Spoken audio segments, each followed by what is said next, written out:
진심으로 아내를 사랑하는 거예요. 그러니까 왜? 아내가 그렇게 하니까.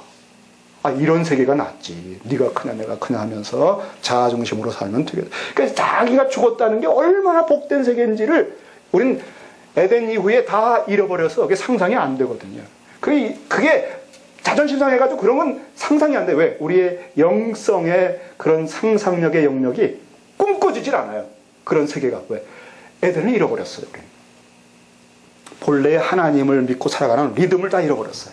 우린 세상에서의 교육과 세상에서의 모델들에 완전히 중독되어 있어요. 이것이 씻겨져 나가고 본래의 세계가 회복되려면 이 성경, 본래 텍스트, 에덴에서부터의 성경을 관통하는 하나님의 통치와 세계가 우리 속에 다시 들어와야 돼요. 성령 안에서. 그런데 그 전에 십자가에 내가 죽어야 돼요. 내 자아라고 하는 것이 십자가에 완전히 죽어서 옛 것이, 옛 세계관, 가치관이 다 벗겨지면서 주님의 그 순전한 그 심장이 다시 뛰는 그 시작이 있어야 돼요. 그래서 대개는 수련회든 어떤 집회든 세미나든 이런 걸 통해서 결정적인 도움을 한번 전환점이잖아요. 세례요한도 한번 회개할 때 그 운동이 전환점이잖아요. 그런 다음에는 매일매일의 삶을 살아가는 거예요. 결정적으로 씻어서 목욕하면 매일은 발만 닦아주잖아요. 이렇게 이런 것들이 교회에 필요해요. 그래서 교회가 한 게 수련회가 그런 거예요. 수련회가. 뭐 이거 1년에 한 번, 두 번 해야지 그게 아니라 그런 이 절기를 통해서 십자가를 묵상하는 거 이런 거라고요. 그래서 이런 때에 또 오순절 때를 기해서 작정기도하고 성령이 임하기를 구하는 거예요. 이렇게 하나님의 구속사의 리듬 속에서 우리가 이런 결정적인 계기를 혹 하나님이 오래 해주시면 하는 바람을 하는 거죠. 이제는 오직 내 안에 그리스도께서 사신 것이라. 이제 내가 육체 가운데 사는 것은 이제 20, 30년, 40, 50년 남은 생에 사는 것은 나를 사랑하사 나를 위하여 자기 몸을 버리신 하나님의 아들을 믿는 믿음 안에서 산다. 나를 사랑하사 자기 몸을 버리신 이 빚진 자의 마음으로 그 사랑에 감복되어서 그 사랑에 끊임없이 그 사랑하시는 이를 위하여 살아가는 이 복된 그의 신랑 되신 주님과 신부가 되어 그의 제자가 되어 그의 지체가 되어 그의 머리 되심에 의해서는 내가 그의 지체로 몸이 돼서 교회가 되어 공동체가 되어 그가 신랑이시라면 내가 그의 신부가 되어 나를 정결케 씻으시고 점도 주름도 없이 나를 만들어 가시는 주님에게 순복하며 주를 사모하여 또 그가 나의 선생이시라면 나는 그의 제자가 되어 이렇게 살아가는 것이다. 그가 나에게 명령하신 대로 그의 정이 되어 이제 이런 삶을 살아가는 것이 얼마나 복된가 하는 것을 우리가 알아가는 거죠. 정말 세상이 모르는 지성소의 세계가 이런 것이라고 생각됩니다. 이제 뭐 여러분들의 간증 또 다른 분들의 간증을 제가 소개할 수는 있는데요. 제 간증을 드리고 우리 뭐 잠깐 마무리하면서 하겠습니다. 그 전에 여러분 제가 세 번째 드렸던 자료 중에 성경에 계시던 하나님의 나라라고 하는 게 있어요. 하나님의 나라, 이 십자가는 굉장한 폭을 가지고 역사 속에 있습니다. 십자가는 사실은 복잡한 도표를 다 설명드리는 시간은 아니고요. 그 맨 아래에 있는 도표에 이런 게 있어요.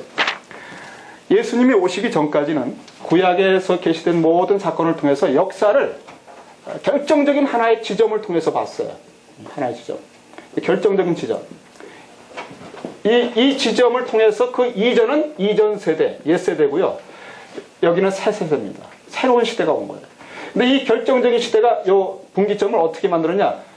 메시아가 오시면 그랬어요. 메시아. 그래서 구약의 백성들은 끊임없이 메시아를 대망한 겁니다. 메시아가 오시면 우리가 지금 로마에 억눌려 있고 삶으로 병들고 고난당하는 모든 것들을 메시아가 일거에 다 치워버리고 뒤집어 엎어서 선택받은 우리 민족을 모든 민족 위에 으뜸으로 세워서 새하늘과 새 땅이 이루어질 거다. 이것이 당시의 역사관이에요. 그러니까 정말 필사적으로 메시아의 목을 거는 겁니다. 자기 능력으로 로마를 벗어날 수 없거든요. 이런 역사관이었는데 주님이 오신 후에 이게 아니라고 하는 게 나타났어요. 그게 뭐냐면은, 그러니까 당시의 사람들은 메시아가 오면 단번에 천지개벽이 일어난다, 다 뒤집힌다, 그런 생각을 했는데, 주님이 그리스도인데 오셨잖아요. 오셨는데 로마도 여전히 있고 악한 것들도 여전히 있고, 그냥 12명 그냥 몇 사람만 뭐가 쫓아다니고, 병든 사람 고치고 뭐 처음엔 몇만 명이 있었는데 귀신은 나갔는데 그것뿐이고, 여전히 로마는 있고 이상한 거였죠. 그러면서도 메시아 하는 거니까 헷갈리는 거 있잖아요. 심지어 세례 요한도 헷갈렸어요. 정말 당신이 오실 그분입니까? 그 당시에 알았던 메시아가 아닌 거 있죠. 근데 주님은 오셔서 로마를 뒤집는 게 아니라 원수를 사랑해라 막 이러시고, 나중에는 또 로마의 병졸에 끌려가셔요. 아주 무력하게 십자가에 들고 죽어버리셔. 완전히 절망한 거예요. 사람들, 쫓아다녔던 사람들도. 처음에는 아니겠지 하다 쫓던 사람들도 나중에는 주저앉았다니까요. 이 메시아가 이상한 메시아 아니야, 여러분. 그런데 진짜 메시아가 오셨어요. 오셨는데 사람들이 기대했던 방식으로 오신 게 아니에요. 이거를 이제 많은 해석이 있는데 설명할 길이 뭐냐면은, 자, 사람들이 여기 있습니다. 구약에 있는 사람 여기 있는데 큰 산이 있어요. 큰 산이 있어요. 여기서 보면은 이 산 봉우리만 보여요. 메시아가 오시면 다 됐다, 이게 절정이다. 그런데 이 산 너머 또 하나의 산이 있었어요. 근데 이건 안 보여, 여기서. 그렇죠? 근데 여기와 봐야 이게 보여. 재림하신다는 것. 재림할 때 이 일이 일어난다는 게. 다시 말하면 주님이 초림했을 때 됐나보다 하고 따랐는데 아니에요. 왜? 이만큼 2000년이 지나가는 세월이 있는데 이건 여기서는 안 보이거든요. 이것이 주님이 오셔서 가르쳐 주신 거예요. 내가 다시 돌아온다. 그러므로 그때까지 장사하고 있어라. 예비하고 있어라. 주님이 오셔서 이 역사의 비밀을 열어주신 거예요. 그래서 이제 여러분 도표에 있는 것처럼 주님이 오신 후에 밝혀진 역사의 구도가 이렇게 됐어요. 이렇게. 이게 뭐냐면, 이건 이제 옛세대입니다. 그리고 그렇게 기대했던 새로운 세대, 하나님이 통치하는 새로운 세대. 그런데 주님이 초림을 했을 때 주님이 통치하면서 하나님 나라가 왔다 그랬거든요. 그러니까 여전히 옛세대, 지금도 뭐 부패가 있고 타락이 있고 뭐 사람들은 죄를 짓고 자연 재앙도 있어요. 여전히 똑같이 지나가고 있어요. 지금도 유대인들은 예수 안 믿고 있어요. 그런데 예수님이 오신 이후에 새로운 세대, 하나님의 나라가 등장했어요. 근데 하나님의 나라가 완전히 등장하는 건 언제나 재림 때. 이때 이후로는 하나님의 나라가 완벽하게 나타나. 지금은 공존해 있어요. 옛세대와 새세대가 같이 진행되고 있어요. 이것을 표현하기를 already, 이미 하나님 나라는 그리스도 안에서 왔다. 그러나 난 그리스도가 재림하시기 전까지는 완전하지 않다. 이런 세대 살기 때문에 우리가 많이 헷갈려요. 기도하면 표적도 나타나고 성령도 임하는데 내 남편은 안 변해. 그렇게 작정기도도 안 변해. 아주 이상한 일들이 많아요, 여러분. 그러니까 신앙생활 하다가 굉장히 낙심할 때가 많아요. 여전히 악한 사람들은 얼마나 악한지 도리어 더 핍박을 해요. 막 핍박을. 회개도 안 하고. 그런데 또 기도하면 하나님은 은혜를 주시고 평강을 주시고. 이게 뭐냐 말이에요. 바로 이게 아주 독특한 시대에 우리가 살고 있어요. already, 이미 하나님 나라가 왔어요. 그래서 믿는 사람들은 알아요. 그래서 이분들은 따로 모이는 게 교회라고 하는 공동체로 모여서 예배를 드려요. 왜? 하나님을 경배하고 아니까. 그리고 하나님을 계속 그의 말씀을 들어요. 이 험악한 세상 속에서도 주님을 순종하려고 그래. 주님의 뜻을 따라가려고 그래. 경외하면서. 아무리 유혹이 오고 박해가 와도 하나님이 주신 계시하신 말씀의 뜻을 성령 안에서 기도하면 뭐가 일어나니까 진짜 하나님 임마누엘 우리와 함께 하시는 걸 아니까. 그런데 밖을 보면, 세상을 보면 정치나 경제나 문화나 엉망이 무섭지. 그럼에도 하나님의 나라가 진행되고 있다는 것을 우리는 알잖아요. 이런 세계 속에 살아가고 있는데, 그래서 십자가를 선명하게 아는 사람, 자기의 자아가 죽어서 그리스도가 우리 속에 역사하지 않으면 이 세계가 얼마나 매력적이고 유혹적인지 몰라요. 위협적인지 몰라요. 정말 이 문화는 갈수록 세련돼질 뿐 아니라 탐욕스러워지고 테크닉이나 디자인이나 굉장히 매력적입니다, 여러분. 그래서 이 자아를 가지고 사는 사람들에게는 그 성공의 사다리를 올라가려고 필사적으로 노력해야 돼요. 수고하고 무거운 짐을 지고. 그런데 정말 성령 십자가에서 내가 죽고 주님의 영의 인도를 따라가고 주의 말씀을 청종하는 사람들이라야 이게 분별이 돼요. 저게 배설무 같은 거야. 저거 아무것도 아니야. 헛된 것에 세월을 낭비하지 않고. 과거엔 내가 저거 자랑했어. 저거 얻으려고 내가 평생을 10년을 투자했어. 사도 바울이 그랬잖아요. 세상 전체가 본질이 뭔지를 깨달았다는 거야. 우리는 이런 세계 속에서 어떻게 사느냐? 십자가의 깊은 세계를 경험하고 공동체로 예배드리면서 교회로 모여서 교회에서 진짜 말씀을 들어야 돼. 진짜. 세속적인 어떤 것에 어떤 섞여진 그런 어떤 것들이 아니라 순전한 말씀들을 들어야 우리 속 사람이 자라요. 아멘. 여러분이 설교 듣는 게 가끔 힘드실지 몰라도요. 순전한 말씀을 들려주시는 사람은 괜찮은 사람이에요, 여러분. 재미있고 없고는 둘째예요. 세상은 이데올로기가 재미입니다. 세상의 이데올로기. 그 이데올로기가 이제는 교회까지 다 들어왔어요. 그래서 목사님이 재미없다 그러면 점수 안 나와요. 설교 재미없다? 아유, 좀 어떡했다. 재미에 완전히 중독돼가지고 이제는 재미를 가져야만 귀를 기울여. 여러분, 그거 어디까지 가야 되는지 아세요? 끝이 없어요. 아예 처음부터 그 길로 가지 말아야 돼요. 근데 너무 그 길로 안 가면 또 왕따가 돼요. 그래서 여러분, 바로 이 세계를 살아가는데 많은 생각이 있는 거예요. 주님이 이들을 세상에서 데려가려고 하는 것이 아니라 세상에 있지만 보존해 주십시오. 주님도 기도가 얼마나 여러분 그 리얼리티가 있어요. 이 악한 데서 보존해 달라고요. 건져 달라고. 그리고 이들을 순전하게 지켜달라고. 말씀으로 거룩하게 해달라고. 그러면 세상에서 정의돼야 될 거 아니에요. 그러니까 너희를 보냄이 마치 이미 가운데 양을 보내는 것 같다. 너희는 때려도 때릴 수 없고 욕해도 욕할 수 없고, 그러나 그렇기 때문에 오히려 너희는 성령 안에서 지혜를 가져야 된다. 순교를 아무 때나 하면 안 되고 피할 땐 피해. 판단 순교하려고 들이대지 말고 피했다가 이거를 판단을 그때그때 성령의 인도를 따라서 해야 돼. 비둘기같이 순전하고 뱀같이 지어라야 돼. 이런 말씀들이 왜 나와요? 이 세계가 이런 세계이기 때문에. 이럴 때는 그래서 그 유혹의 욕심을 따라 썩어가는 고습을 쫓는 이 사람은 벗어버리고 날마다 새 사람을 입어라. 영역을 받으라. 속 사람을 강건케 하라. 왜? 이 세계가 이런 세계입니까? 지금 이 복음서든 사도행전의 모든 내용들이 이런 already, but not yet 이 구조 때문에 생기는 거예요. 그러면서 기다려라. 내가 다시 오리라. 그때는 내가 너의 행한 대로 갚아주리라. 지금은 테스트 기간이에요. 지금은 아주 많은 시험들이 있어요. 이거를 눈치채고 정말 이걸 알고 시대를 알고 살아가면 십자가에서 부활로 살아가는 사람들은 오히려 이것이 더 우리를 강화시켜요. 우리를 더 합력하여 칼이든 적신이든 공고든 어떤 것도 우리를 해칠 수는 없어요. 오히려 아들의 형상을 더 자라가게 하는 것이. 여러분, 바람을 맞으면서 뿌리가 깊어지잖아요. 우리는 온실 속의 화초가 아니에요.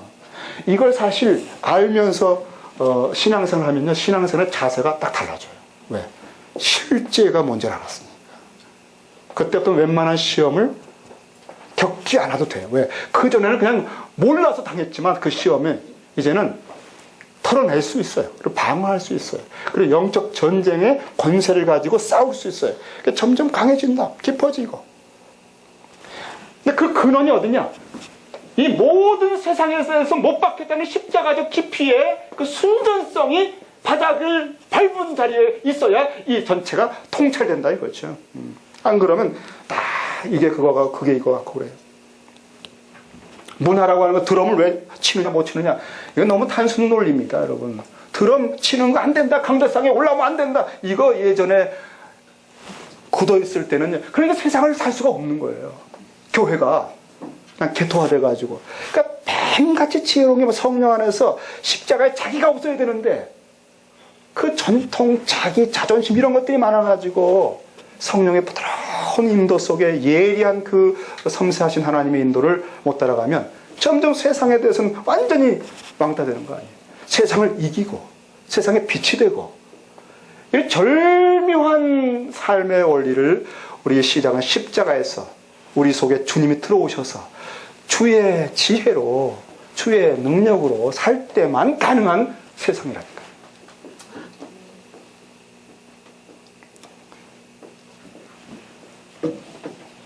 바로 그런 그 역사의 큰 틀이 바뀌었다 하는 것. 주님이 이런 세대에 우리를 두시면서 요한복음에 그런 기도를 하셨다. 자, 그래서 이제 다시 돌아오면 우리는 그리스도의 십자가에 내가 못 박힌다는 것을 선명하게 한번 정리해야 원리를 알아야 우리는 그 원리를 계속 체험할 수 있어요. 선명하지 않으면 뭔지 몰라요. 제가 과거에 예수 처음 믿을 때요, 교회를 전 철학에 빠져서 한참 방황했어요. 젊은 날에 아주 정말 밤낮 자살 생각하고 그 철학자들 그 책 읽으면서 공부를 못해요. 전 뭐 고등학교 때도 왜 사냐, 왜 공부하냐, 여러분 이런 거 질문하면 안 되잖아요. 무조건 공부해야지. 근데 저는 너무 그게 심각하니까 의미도 없어요. 의미 없는데 어떻게 공부를 해요? 에너지가 안 나와요. 이상하다. 사는 이유 모르는데 왜 아버님이나 어머니는 그것도 모르면서 어떻게 열심히 살까? 세상 사람은 다 그 목적도 모르면서 어떻게 살까? 그 고민하면서 뭐 공부는 뒷전이고요. 그러니까 뭐 대학을 들어갈 수가 있어요. 대학 딱 떨어지니까 오히려 자유를 얻었어요. 학교 안 나가니까. 어머니가 학원 가라고 학원 주면 그때 비로소 저는 자유로웠고 종로 뒷골목에서 학원가에서 등록비를 가지고 철학책을 사서 라면 거기 여러분 아시죠? 그 뒷골목에 학원생들 재수생들 라면 파는 데 많아요. 그 라면 하나 딱 먹고는 그거 가지고 그 책 하나 사가지고 조계사도 갔다가 산으로 갔다가 강으로 갔다가 한강가에 갔다가 밤낮 사색하는 거예요. 근데 절망적이라 밤낮 죽을 생각했어요. 그러다가 예수를 알게 됐어요. 예수 그리스도 안에서 빛을 딱 발견한 후에 성경을 제가 읽기 시작했어요. 성경을 읽는데 이 어린 신앙의 사람에게 성경이 하나 열렸는데 어떤 거냐면 세례 요한이 처음 올 때 주님의 길을 준비하잖아요. 회개하라, 천국이 가까웠다, 주님이 오신다, 너희들 회개하라. 그때 사람들이 막 그걸 듣고 준비합니다. 시대를 앞서 준비하는 사람 굉장히 볼만하더라고요. 마음에 얼마나 와닿는지. 야, 시대를 미리 앞에 알아채고 준비시키는 사람. 그 세례 요한의 그 어떤 그 의상이 굉장히 저 마음을 붙들었어요. 그런데 조금 더 읽어보니까 주님이 다시 오신다는 거예요. 그렇다면 주님이 다시 오신다면 처음 주님 오실 때 사람들이 잘 모르니까 먹고 마시고 사고 팔고 시집가고 장가가면서 다 그걸 할 때 그걸 미리 그러면 또 준비시키는 사람이 있어야 되는 거 아닌가? 또 세례 요한과 같이 시대를 준비시키는 사람이 있어야 되는 거 아닌가? 그런데 난 잘은 모르지만 교회를 보니까 다들 교회가 준비 안 하고 있는 것 같아요. 그냥 자기 교회만 생각하고. 그 이상하더라고요. 이 어린 신앙에서도 주님이 다시 오신다는데 그분이 왕이신데 행한 대로 다 평가하실 텐데 그분 앞에 섰을 때 어떻게 하려고 이렇게들 살까? 이런 생각이 들었는데요.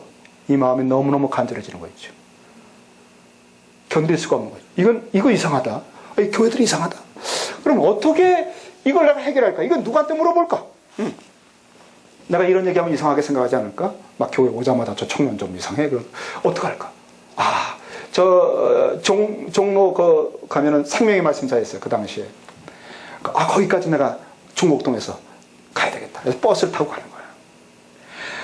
내내 제가 기도하는데, 기도할지도 모르면서, 주님, 초림할 때 그 세례 요한이 준비했잖아요. 그거 굉장히 필요하고 절실했는데, 주님 다시 오신다면서요. 그게 뭔지 잘 모르지만, 만약 다시 오신다면, 이 시대의 사람들이 이거 준비하고 있어야 되는데, 제가 보니까 아무도 준비 안 하는 것 같은데, 제 마음이 왜 이렇게 이상하게 이거 두렵습니까? 응? 제가 뭔가 저 사람들한테 얘기해줘야 될 것 같고 말이죠. 주님 다시 오시는 길을 뭐가 준비하는 그런 요한 같은 역할을 누가 해야 될 것 같은데 교회들이 안 하는 것 같아요. 제가 교회 몇 번 가봤지만 안 하더라고요. 이거 틀린 겁니까? 맞는 겁니까? 제가 초림하는 주의 길을 준비하는 것처럼 재림하시는 주의 길을 누가 준비하는 거 이거 맞는 얘기입니까? 하고 얼마나 간절히 기도했는 거예요. 이게 저를 사로잡은 거예요. 완전히 저를. 그래서 생명의 말씀사 들어갔는데 그 큰 데잖아요. 지금 여기 있는 생명의 말씀사가 아니라 그 한국의 아주 큰 대형 서점입니다. 수십만 권 책들이 있는데 뭐 기독교 서적이 뭔지도 몰라요. 근데 그 책들을 보면서 제가 기도할 뿐이에요. 주님, 제가 책을 한 권 볼 텐데 제발 좀 인도해 주세요. 이 내용이 저를 사로잡아가지고 견딜 수가 없어요. 저 아주 괴롭습니다. 아주. 저 놓아주세요. 그러고서는 책꽂이 앞에 딱 서가지고 제발 어느 책이든 뭐 설교집이 뭔지 저는 몰라요. 아무것도 모르니까 인도해 주세요. 내가 이렇게 보는데 책 하나가 들어와요, 눈에. 그래서 하여간 인도해 주세요. 그런 거. 제발 하여간 알려주세요. 하고 이제 책을 딱 펼쳤어요. 그게 이 책이라. 제가 제 생애를 바꾼 책이라서 가지고 있어요. 그래가지고 알려주세요. 그 수십만 권 중에서 이 책을 뽑아가지고 한 번 딱 펼쳤어요. 한 번. 지금은 아무리 펼쳐도 그 페이지가 안 나와요. 그런데 딱 펼쳐가지고 이제 펼쳤으니까 읽어야 될 거 아니에요. 일단은 읽었어요.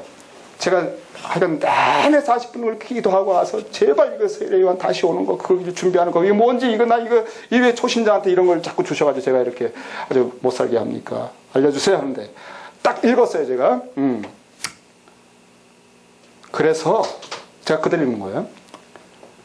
그래서 성경을 보면 세례요한을 가르쳐 광야에 외치는 자의 소리라고 했습니다. 소리는 언제나 모양도 없고 형체도 없고 빛도 없는 것이 소리죠. 그러므로 소리를 본 사람이 있습니까? 이와 같이 세례요한은 소리의 사람인지라 그야말로 자기의 이름을 나타내려는 사람이 아니었습니다. 세례요한은 그저 외치는 자의 소리였을 뿐 자기의 주소나 자기의 번지수는 나타내려 하지 않으며 그리스도만 나타내는 소리였다는 말입니다. 저는 흥하여야겠고 나는 쇠하리라고 하면서 오직 예수만을 증거한 소리의 사람이었습니다.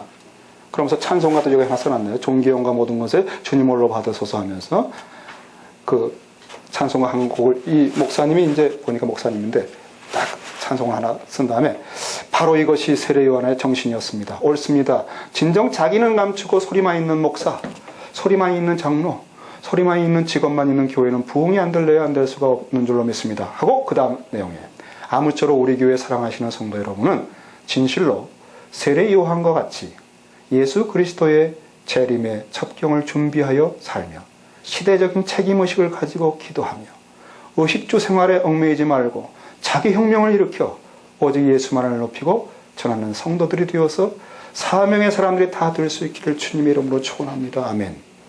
제가 이걸 가만히 읽다가 내내 40분 기도한 내용이잖아요. 그래서 어떻게 기독교 서점은 다 이런 책만 있나 보다. 그러다가 잠시 후에 좀 이상하더라고요. 이 책이 어떻게 이렇게 똑같은 내용을 썼어요? 응? 주님 다시 오시는 길을 예비하는 거로 세례요한처럼 되자 이거죠. 이 책을 한번 설교집이에요. 그 제목이 사명의 사람이라고요. 그런데 이게 수십 편 설교가 있어요, 여기에. 근데 제가 읽은 설교가 제목이 사명의 사람이에요. 이 대표 설교란 뜻이죠. 그 사명의 사람이 세례 요한에 대한 설교예요. 세례 요한은 초림하는 주를 예비했잖아요. 이제 이 목사님이 마지막 적용 결론이 뭐냐면 그러므로 우리는 요한처럼 다시 오시는 주님의 길을 예비하는 이런 요한 같은 사명의 사람이 됩시다 이거예요. 그 사명의 사람이 이 제목이라고. 그러니까 이 책은 이 저자의 가장 핵심적인 설교의 결론 부분을 수십만 권 책에서 한 번에 뽑아서 한 번에 펼친 거예요, 제가 그 순간에요. 위에서 하나님이 다 보고 있는 게 느껴지더라고요. 어이구, 이게 확률로는 안 되는 건데. 어떻게 이렇게 이런 일이 있나? 마치 주님이 이렇게 말씀하는 것 같아요. 상규야, 너 고민되지? 그건 네가 하면 돼. 네가 하라는 거야. 부르심이 있잖아요, 부르심. 너 굉장히 아주 못 견뎠지, 그것 때문에 내가 심어준 거야. 너 그거 하라고. 바로 그건 누군가 해야 돼. 그래서 다 안 하고 있어. 그래서 너한테 성경 볼 때 준 거야. 내가 너 인도한 걸 확정한 표적이야, 이게. 사인이야. 정확하게 널 인도했어. 내가 응답 준 거잖아. 너 구했잖아. 내가 줬지. 그때 제가 하나님의 이 구원의 역사의 드라마 속에 한 자리에 딱 선 거라고 했어요.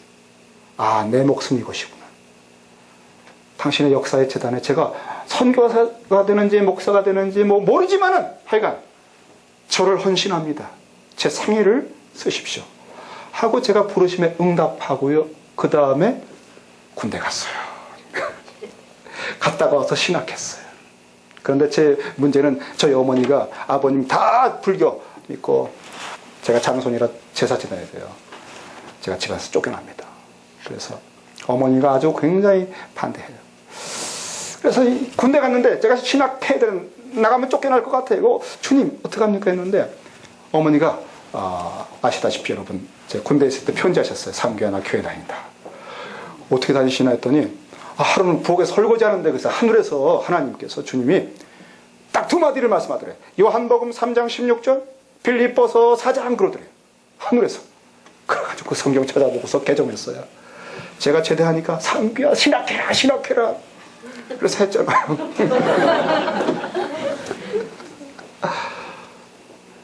저는 그때 이후로 십자가가 뭔지 물론 배웠지만 그게 무슨 원리인지 몰랐어요. 어떻게 하나님 그렇게 인도하실 수 있는지, 이게 확률이나 이런 거, 그러니까 우리 삶 속에, 우리 일상 속에 하나님이 뭐 인도하십니다, 뭐 지금 함께 하십니다, 지금 나에게 뭐 깨달음을 주십니다, 뭐 큐티 할 때 뭐 한 대목이 와닿습니다. 이런 게 여러분 그냥 하는 것 같죠?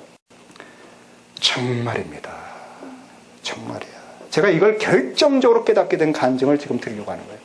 저는 이 제 생에 처음 제가 헌신했을 때 저를 인도하셨던 그게 뭔지를 몰랐는데 그게 바로 십자가에서 죽은 다음에 자기 자아를 완전히 하나님 앞에 봉헌하면 주님이 책임지고 인도하는 세계가 그냥 일상적인 세계라는 걸 제가 알았어요. 제가 한 번은 신학 다니면서 이제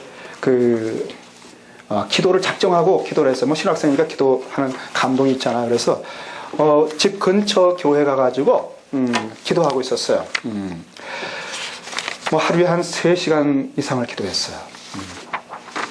그러면서 한 일정 기간 기도하고 있는데 그 토저라고 하는 분의 그 하나님을 추구함이란 책을 제가 읽으면서 이제 묵상하면서 기도했는데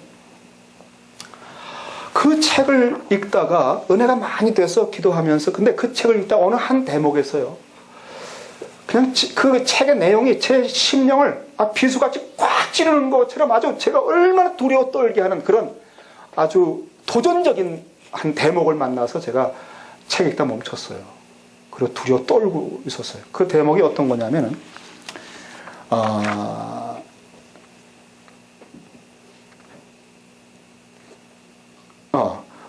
그렇게 은혜롭던 책이, 그렇게 은혜를 주고 감동 주던 책이 어느 한순간 칼을 내 마음에 겨눈 것 같이 그렇게 섬뜩하고도 무서운 내용으로 도전적으로 돌변하게 될 줄은 누가 알았으랴 하면서 그때 내용을 제가 제 책에도 썼어요. 제가 책 두 권을 썼지 않습니까? 거기 간증을 잠깐 쓴 걸 제가 카피한 건데 그의 책에서 토저는 이렇게 질문했다. 예수님의 몸이 찢기심으로 휘장이 제거되었기 때문에 하나님 쪽에서 우리가 들어오는 것을 막는 것이라고는 아무것도 없는데 우리는 밖에서 머무는데 만족하고는 하나님을 우러러 보기 위해 들어가려고 하지 않는 것은 무슨 이유인가 그러더라고요. 이미 다 십자가에서 2000년 전에 다 휘장을 열어서 지성소가 열려졌는데 우리는 그런 체험 못하고 밤낮 피상적으로 교회가 힘들다, 뭐 짜증나다, 시험 든다 그러고 산단 말이에요. 우리가. 그거 이상하잖아요 여러분. 이미 다 십자가에서 다 이루어놨는데 그 십자가가 너무너무 멀리 피상적으로 사는 거예요. 그래서 이게 무엇 때문이냐? 질문을 아주 정확하게 한 거죠. 그것은 처음 휘장이 예수의 십자가에서 죽으실 때 그 두껍고 그 찔긴 휘장이 위로부터 아래까지 쫙 찢겼어요. 지성소가 열리는데 하늘 지성소가 열린 거죠. 그 순간에 사실은 그 십자가의 파워가 그 얼마나 엄청난지를 역사 전체의 가장 깊은 곳을 여는 거잖아요. 그 에덴 동산에 화영검을 막았던 그 세계가 열린 거잖아요. 낙원이, 동산이.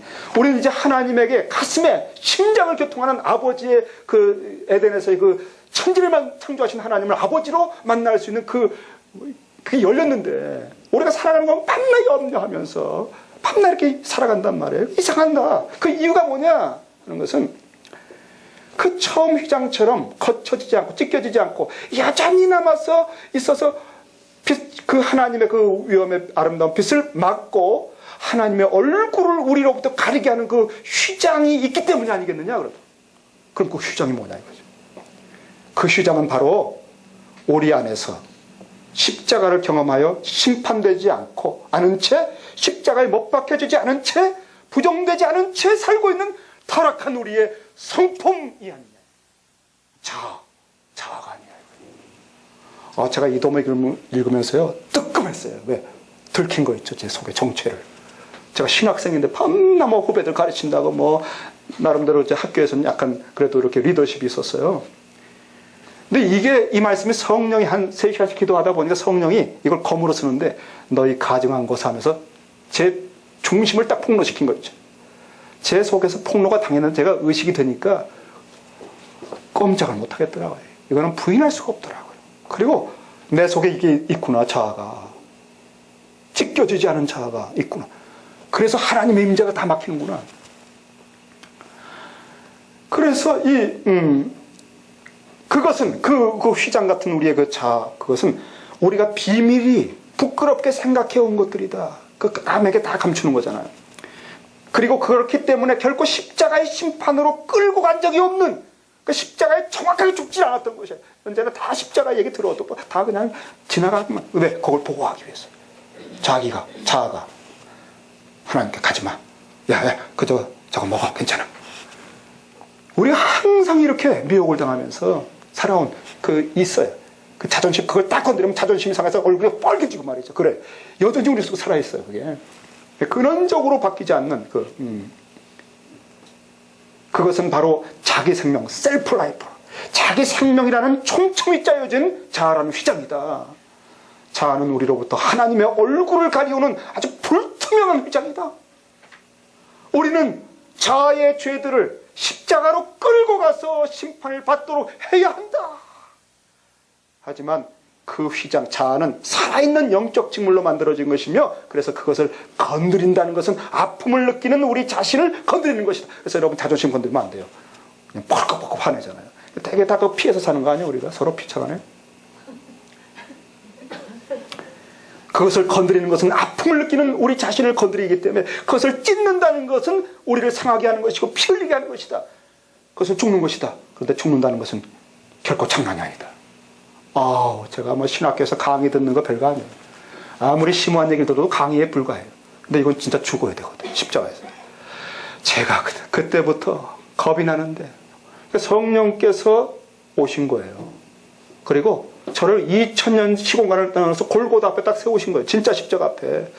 신학적 교수들이 강의하는 십자가가 아니라 예수가 못 박힌 십자가 앞에 내가 죽어야 하는 죄인으로 선 건데 무섭더라고요. 정말 무섭더라고요. 그날 나는 이 말씀을 죽는다는 것은 장난이다. 결코 장난이 아닌데 생명이 만들어진 사랑스럽고 부드러운 본질을 찢는다는 것은 몹시 고통스러운 것이 아닐 수 없다. 그러나 그것은 십자가에서 예수님께서 행하신 일이었고, 십자가가 사람을 자유케 하기 위해서 모든 사람에게 하려는 일이다. 주님처럼 십자가의 그 죽음을 같이 죽어야 돼. 그래야만 그 다음에 살아날 수 있는데, 그걸 통과하는 그 무선 수술 같은 그 진노와 사망의 심연에 들어갔다 나온다는 게, 물론 주님과 더불어서 들어가는 것이지만 그 실제는 무서운 겁니다. 나 자신이, 성령께서 나 자신 조금 더 긍휼히 여김받음 없이 완전히 찢겨져 죽어야만 할 그 휘장과 같은 존재라는 사실을 생생하게 느끼게 하셨기 때문에 나는 이 말씀 앞에서 떨고 있었다.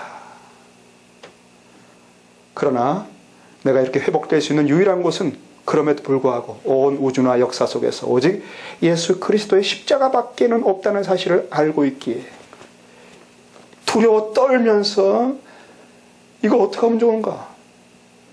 그래서 평소에 마음만 먹으면 언제나 그 골고다 온도 그 십자가의 주님 따라갈 수 있지 하고 했던 것이 그날따라 그렇게 두렵고 느껴지는가?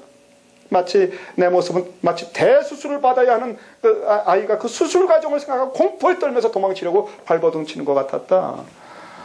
너무나 두려워가지고 십자가 밖에는 내가 죽는 길이 없죠. 자아가 죽는 길은 십자가밖에 없어요. 십자가의 파워, 십자가의 그 의와 거룩과 긍휼 외에 자아의 숨통을 끊는 방법이 이 역사 속에 아무것도 없어요. 하나님의 이 주시는 이 은혜 외에는 노력하고 인격 수양하고 뭐 돌을 닦아도 안 돼요. 그건 다 이상한 영 들어와서 안 되고 자아만 더 강해져요. 자아가 죽는 유일한 방법은 하나님이 바로 예수를 보낸 거예요. 그리스도와 함께 죽는 길밖에 없어요. 근데 그 길이 실제로 보면 무서워요. 주님도 얼마나 거기서 두려웠으면 아버지 할 수만 있다면 이 장 지나가게 해줄 수 없으면 피땀 흘려서 그거 안 하면 안 되겠냐고 했잖아요. 그런 것을 우리가 예수 안에서 은혜로 받는 건데도 불구하고 실제 성령님이 그 실제 현장을 느끼게 하는데 너무너무나 두렵더라고요.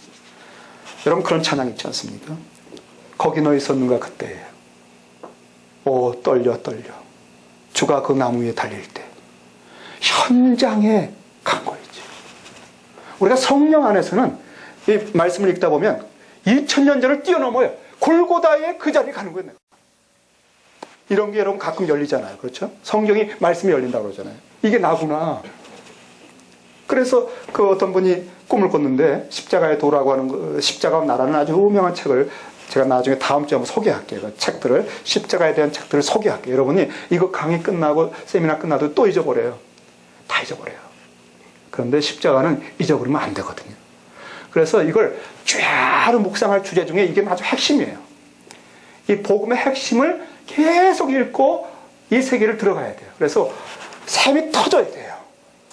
지하수가 터져야 돼. 이 세계에서 내 속에서 정말 하나님의 세계가 열려야 돼. 그러려면 책들을, 정리된 책들을 한 두세 번씩 읽어야 돼요. 제가 책들을 소개해 드릴 거예요. 평생 읽으세요, 여러분. 평생. 그 책의 한 대목에 이런 게 나와요. 나는 꿈을 꿨는데 십자가에 예수께서 달리셨는데 내가 평상시에 그림이나 성화에서 본 예수가 아니라 너무나 구역질나고 더러운 예수, 너무나 지지리도 그냥 몸소리 치는 그런 예수래. 어떻게 저기 더러운 예수가 붙었나.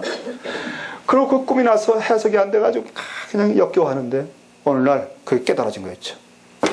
십자가에 못 박히신 예수는 자기로서는 못 박힐 게 아무것도 없는데 저 모습이 누구 모습인가 했더니 내 모습인 거 있죠. 주님은 저렇게 당할 이유가 티끌도 없어요. 나를 짊어졌기 때문에 저렇게 당하는 거예요. 저게 내 모습이에요. 저게.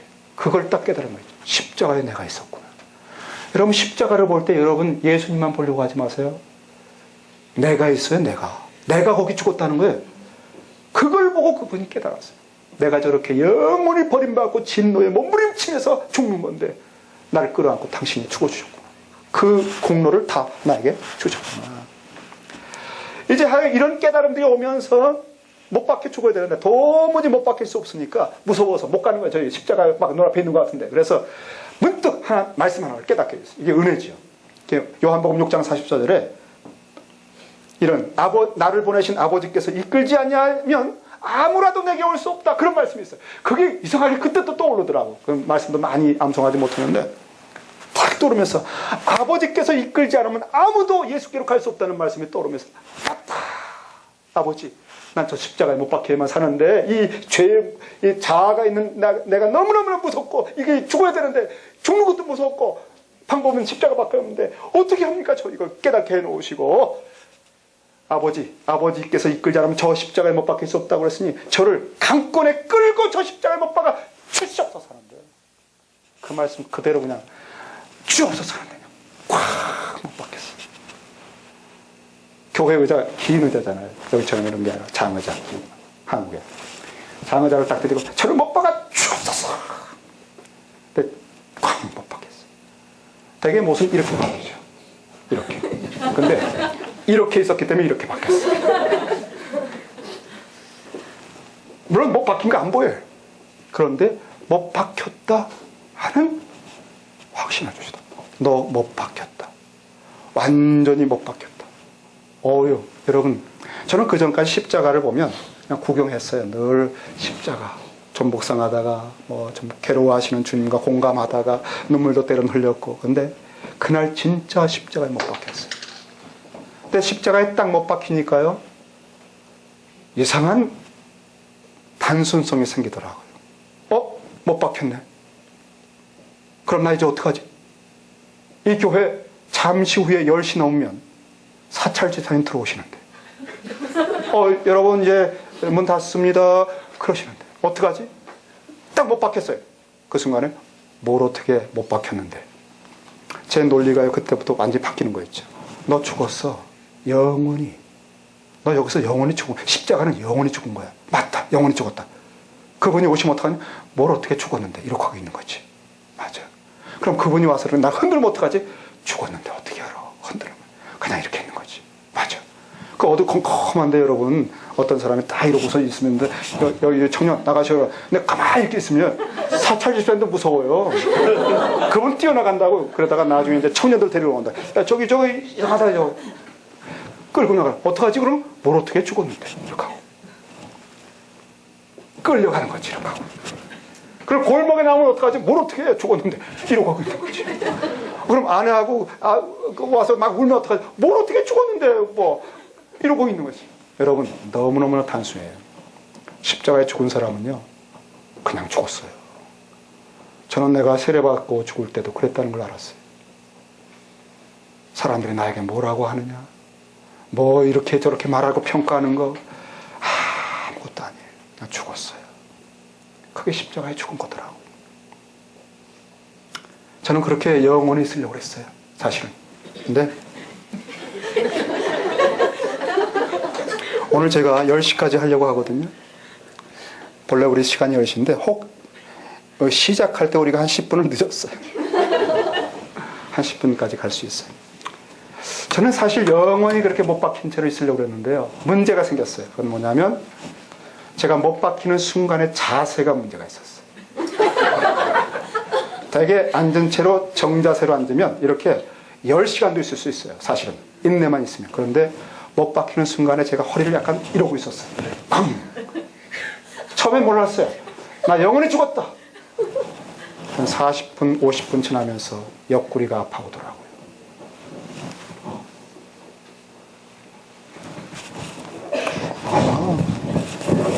마이크가 떨어졌군요.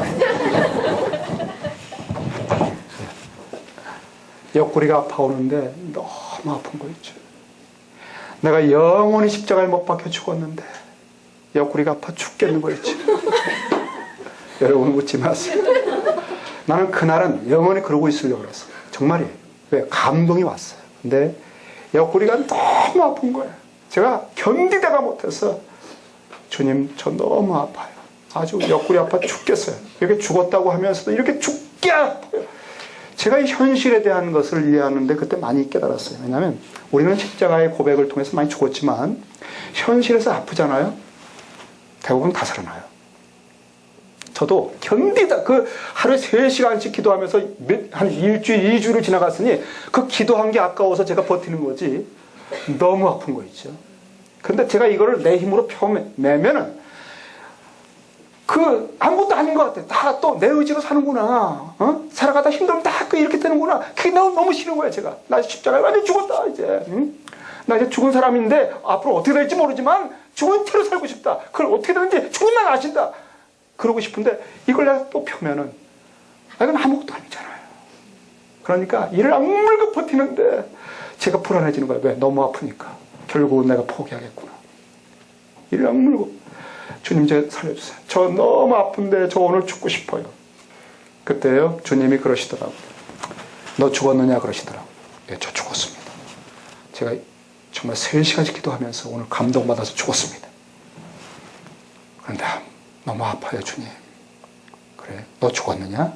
예, 죽었어요. 해결 안 되죠? 근데 이런 말씀 성령께서 감동을 주셔요. 내가 죽었다면, 너 죽었는데 왜 그 옆구리 아픈 거 내가 참고 있니? 그러시더라고요. 그때 또 한번 뜨끔하더라고요. 이 속에 정체가 폭로되는데요. 제가 죽었다고 해놓고요, 영원히 죽었는데 옆구리가 아프니까 제 자아가 힘이 있는 힘을 다해서, 의지력을 다해서 참고 있는 거 있죠. 자아가 죽은 게 아니에요. 그 어느 때보다 쌩쌩하게 살아있었어요. 그런데도 3시간씩 기도했지. 아주 십자가의 말씀에 감동받았지. 그러니까 제가 죽었다는 거예요. 주님은 거짓말에 안 속아요. 너 너 죽었다고 그러면서 그거 왜 내가 참니? 그때 그걸 깨닫게 해주실 때 빛이 확 임하는 것 같더라. 내가 아직 안 죽었고. 그렇다면 주님, 제가 이 옆구리 아픈 거 이것까지도 주님께 맡깁니다. 그랬어요. 그때 제가 완전히 죽은 거 있죠. 제 인생에 대한 주도권을 다 넘겨드린 거예요. 완전히 제로 포인트로 떨어지고 당신 장악하십시오 하고 아픈 거를 맡기는 순간 어떤 일이 있었냐면 이렇게 있었는데요. 갑자기 등 뒤에서 누가 저를 잡은 것 같아. 딱 잡고 두두둑 하고 펴는데 제가 편 거 아니에요. 여러분 믿으세요. 정말 아무도 없었는데 누가 와서 펴줬어. 얼마나 살 것 같은지 여러분 아시겠죠? 제가 편 거 아니에요. 주님, 그렇다면 이것까지 당신이 주장하세요. 완전히 제 자아가 죽고 하나님의 주권에 저를, 제 생애를 던진 순간에 그분의 손이 임해서 저를 펴줬어요. 그리고 나서 저는 이 손이 이제 못 박혔기 때문에 영원히 내가 내 뜻대로는 쓰지 않겠다고 그랬어요. 못 박힌 거니까 어떻게 뽑을 수 있겠어요? 못 뽑죠. 그랬는데 그런 다음에 손이 말이죠. 갑자기 이렇게 움직이더라고요. 이건 전혀 내 의지가 아니에요. 막 손이 막 움직여. 막 손이 막 올라가. 그래서 제가 그랬어요. 야, 내 손이 왜 올라가느냐? 너 이 떨어지겠다. 너 떨어지겠다. 안 떨어져요. 그냥 막 올라가더니 제가 올라가는 이 손을 보고서 또 깨달은 게 있어. 와, 이제 이건 내 거 아니구나. 내 거 아니구나. 내 의지가 아닌데 이제 다른 분이 저를 통치하는 거 있죠. 와, 이거 대단하다. 이제까지 이건 내 욕심이나 내 뜻대로 움직였는데 이제 보니까 그 말씀이네. 이제는 의의 병기로 쓰세요. 내 욕심의 도구가 아니라 당신의 도구는 당신 마음대로 쓰세요. 이거 손이 막 올라가요. 그러더니요, 저는 제 힘으로 안 돼. 이게 얼마나 제가 그랬어요. 제가 보면서 대단하다고 했어요. 아니 어떻게 해도 안 되는 거예요. 제 힘이 이제 근육이 그렇게 안 돼. 이게 대단하다고 했어요. 대단하다. 이 어떻게 이렇게, 주님이 어떻게 이렇게 하시나. 완전히 나를 완전히 그냥 저거 하시네. 제가 그때 이 손을 주님 제 평생에 이 손 써달라고 봉헌했어요. 세계지도 딱 앞에 놓고서 아프리카, 뭐 중미, 남미, 뭐 한국 다 이거 다니게 해달라고. 이 손 한번 써달라고. 지금 이렇게 기도해도 표적이 안 나타나요, 사실은. 근데 그때 기도해서 이거 맡겼어요, 그때. 그러니까 언젠가 이런 거 있지 않을까 생각해서 소망이 있어요, 저는. 아, 네. 그래서 제가 한국으로 시작해가지고 온 세계 지도를 다 돌아가지고 이 손을 써달라고 봉헌하고서는 다시 한국으로 딱 돌아왔어요. 중보기도가. 한국까지 딱 오니까 손이 딱 멈추더니 쫙 내려와요, 여기. 제자리로. 와. 내 손이 아닌 거 있죠. 난 십자가에 죽었고 이제는 주님이 쓰시겠다, 이 손. 근데 가만히 생각해 보니까 전 목사고 제가 손 가지고만 사역하겠어요? 평생 저는 티칭하고 설교하거든요. 주님, 저 오늘 죽었습니다. 십자가에 죽었는데 제가 죽어야 될 부분이 손뿐 아니라 저는 혀가 죽어야 됩니다. 저는 평생 입으로 증거하는 사람이라 제 뜻대로 말하면 안 되죠. 제 자아가 죽어야 하나님 뜻대로 말하죠. 제 혀가 죽은 겁니까? 확인시켜달라고 그랬어요. 그랬더니 잠시 후에 혀가 말이죠. 속에서 움직이더니 혀가 점점 빠져나와. 혀가 밖으로 빠져나와서 제 턱 밑까지 빠졌어요. 이렇게 혀가. 차마 여러분 보여드릴 수 없어요. 굉장히 이상해요. 그러니까 아무도 없었기에 망정이지 혀가 빠져나와서 턱 밑에 딱 붙었어요. 40분을 붙어있어요. 다시 들어오는데요, 바짝 말라가지고 들어오는데 너무너무 이상하더라. 이 혀가 제 혀가 아닌 거였죠.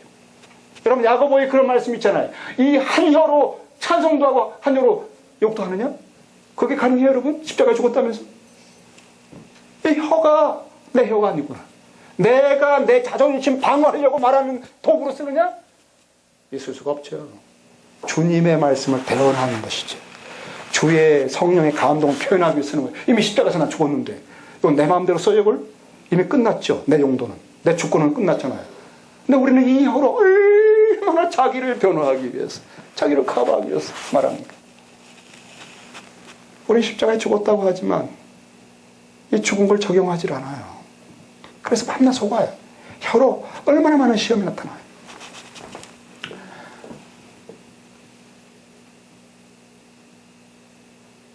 그 다음에 제가 그 사건 끝나고 나서 주님이 이제 허락하셔서 일어났어요. 그 다음에 돌아왔는데, 한 번은 설교 준비를 하는데 예화가 탁 떠올랐어요. 그 설교는 그 예화죠. 금상첨화예요. 목사들은 그런 설교 준비할 때 성령이 주시는 게 있어요. 그 교회 옆에. 정확한 예화예요. 근데 그 예화가 있어야 그 설교가 완성이 돼요. 하나님의 작품이에요. 근데 그 예화가 어느 책갈피에 있는 거라 모르겠는 거였죠. 제가 책꽂이보다 절망했어요. 저 책이 나름대로 좀 제법 있으니까 몇 천 권인데 어느 책갈피에 있는 줄 알아요. 여러분 그거 못 찾습니다. 그거 찾으려고 설교에 그 목사들은 그 욕심이 있어가지고 찾으려고 그래요. 예화가 기가 막히니까 한 책을 뽑아가지고 이게 드르륵하면 모르잖아요. 한 페이지 한 페이지 여기 없구나. 요거일 것 같아? 없다. 그러다가 한 20권 좀 찾으면 인격 파탄됩니다. 여기도 설교 못합니다. 인격 파탄. 자아의 힘으로 찾는 건 못합니다. 제가요 어디 있을까 근심하다가 이 목사 왜 염려해? 이 목사 십자가에 죽었잖아. 맞아, 나 죽었다. 너의 경험이나 지혜로 그거 어떻게 찾아? 어느 세월에 10시간 해도 못 찾을 거야. 그거 어느 갈피 있겠어? 맞아. 너 죽었잖아. 맞아. 의자에 딱 앉았어. 주님 저 죽었는데. 이 설교는 주님이 하시는 것 같은데 그 예화는 주님이 아시죠. 주님은 세상의 모든 걸 다 통찰하고 아시죠. 주의 지혜는. 그 예화가 어느 책갈피에 있는지 저는 모르는데 주님의 지혜는 아시죠. 어디에 있습니까? 내가 그리스도와 함께 십자가에 못 박혀 죽었나니 그런즉 이제는 내가 산 것이 아니요 내 안에 그리스도가 사신다. 주님, 당신께서 당신 설교니까 찾으세요. 앉아있었어요. 제 눈동자를 돌리시고요. 제 고개를 갑자기 이렇게 돌리시더라고요. 이렇게. 그러더니 어느 책 하나만 계속 보게 하셔요. 책만. 제가 그 책만 계속 보다가 저 책은 아닌 것 같은데요. 그랬어요. 제 생각엔 아니에요. 근데 제가 순종했어요. 한 걸음도 낭비하지 않고 걸어갔어요. 걸어가서 한 번에 딱 이렇게 뽑았어요. 그리고 딱 한 번 펼쳤어요. 이 손가락 갈피에 책 갈피가 이 종이가 닿는 거 있잖아요. 제가 이렇게 딱 한 번 펼쳤어요. 그 예화가 여러분 어디 있었겠어요? 거기 있었어요. 제가 처음 주님이 저를 부르셨을 때 제가 이 책을 만났었잖아요. 저를 하늘에서 부르시는 소명이라고 하는 확신을 주셨잖아요. 이것은 뭐냐, 우리가 십자가를 깊이 이해하기 전에도 우리는 예수를 믿는 사람들은 그처럼 겸손하게 자기를 간절하게 자기를 내려놓고 주님 이거 도와주세요 하고 할 때 그게 무슨 일인지 아세요? 그게 십자가에 간 거예요. 여러분이 언제나 기도 응답을 언제 받았는지 다 살펴보세요. 바로 그럴 때에 하나님이 눈물을 주시면서 무릎을 꿇은 여러분에게 응답을 주셔요. 그게 왠지 아세요? 십자가로 갔기 때문에 그래요. 그래서 여러분이 이제는 십자가에 여러분의 전인격을 가지고 가면 언제나 주님이 부활의 권능으로 임하시는 거예요. 원리를 제가 깨달은 거예요. 비로소 십자가를. 이렇게 우리를 통치하는 거구나. 저는 이렇게 인도해 주셨어요. 사실은 신학할 때든 어머니를 변화시키는 것, 또 신학교 갈 때도 제가 기가 막힌 사건들이 많아요. 제가 정말 한 책방에 가서 어느 책을 보는데 제 손을 말이죠. 제 책 밑에 있는 책 하나 뽑아내시더라고요. 근데 그 책을 펼쳐서 읽는데 기가 막힌 논문 하나가 있어요. 그 책을 감동받아서 읽다. 이 사람을 만나러 내가 정말 땅끝까지로 가야겠다. 너무나 감동을 준 그 저자예요. 제가 아버지 하나님에 대해서 알려주시는 그 글을, 야, 글도 감동이 되는구나. 나도 글을 써야 되겠다 하면서 메모를 했어요. 내가 글을 쓰는 것도 하나님의 뜻이다.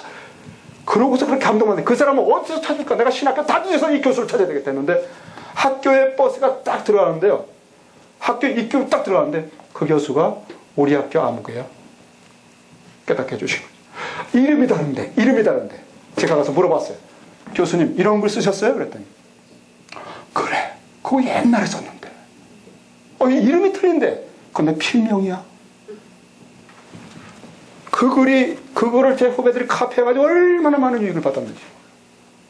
여러분, 그런 사건들이 뭔지 아세요? 바로 십자가에서 겸손하게 날 내려놓고 주님을 전심으로 에덴 동산에서부터 전심으로 하나님을 우리하고 아버지로 경외하면서 선악간에 요거 선이고 요거 악이야 이런 꼼수를 버리고 자기를 부인하고 아버지 하지 말라면 안 하고 아버지 하라면 하고 이렇게 하나님의 뜻을 순종하고 순복하는 길에 역사가 나타나는 거예요. 이게 그리스도인들입니다, 여러분. 제 나중에도 제 눈동자를 가지고 주님 무슨 그림 보다가 내가 자주 간증하잖아요. 뭐 시골에서 믿음이란 단어가 수십 개 나오잖아요. 주님 여기서 원하시는 거 보시기 원하시는 거 있습니까? 믿음이란 단어가 이렇게 하고 있는데 주님 이거 뭐 보시기 원하십니까? 한번 제 눈으로 보시죠 하고 딱 맡겼어요. 그랬더니 제 눈동자가요 그 수십 개의 단어를 제가 일일이 찾으니까 동그라미 쳐보니까 한 몇 분이 걸려요. 여기도 있네. 아유 놓쳤네. 근데요 한 번 딱 보시라고 했더니요 그 책에서 믿음이라는 단어를 제 눈동자가 초점을 맞추는데 정확하게 맞춰서 정확하게 다 봤어요. 수십 개를 한순간에. 근데 1초, 2초 사이에 이 눈동자가 움직이는 속도가 전광석화예요. 다 본 거 있죠. 제가 초점이 맞았기 때문에 정확하게 다 봤어요. 제 눈동자가 움직이는데